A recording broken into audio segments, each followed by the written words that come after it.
Hello, my name is Raziel Cohen from ndftraining.com. Today I would like to answer a question that has been asked, which is what is my recommended way to carry a firearm when you're wearing a long coat?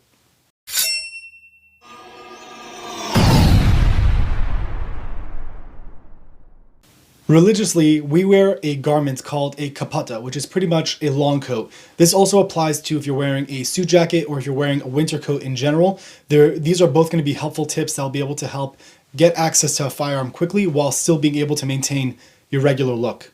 The downside to a kapata or a winter coat in general is that usually it's secured very well with buttons or zippers, which makes it very difficult to access the firearm in a quick and comfortable manner.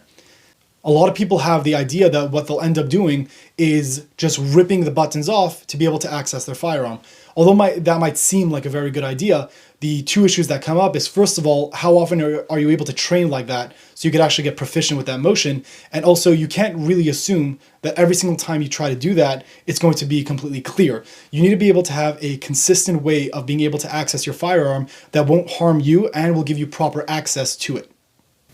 Another difficulty that comes up is when you're wearing a kapata or when you're wearing a bekesha, one of the issues is having a gartel on. Having a gartel on adds an additional layer of something you need to get past in order to be able to access your firearm. So the question comes up and hasn't really been answered of how are you able to carry comfortably and be able to conceal it properly and not have an issue with being able to access it.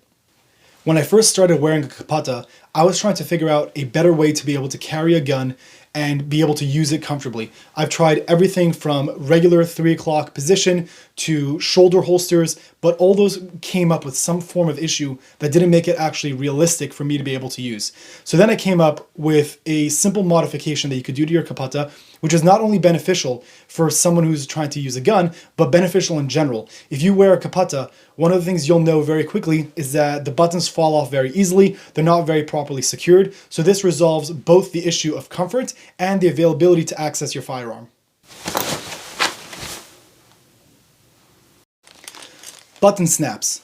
You're able to get them off Amazon. They're not very expensive at all. They come in huge sets, so you could keep reusing them if you needed to.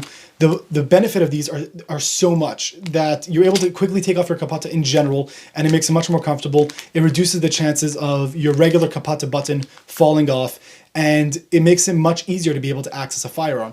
Usually when I'm carrying in a state that is legal for me to carry, I'll usually carry appendix, which means it'll be down the center of my body, and I have my gartel a little bit lower than where the handle of my gun is. So when I'm opening up my kapata, I'm able to access the gun very quickly, and still it doesn't look like I modified my kapata in any way. It still looks like I have a regular button, but I have now access to a firearm that I didn't have before.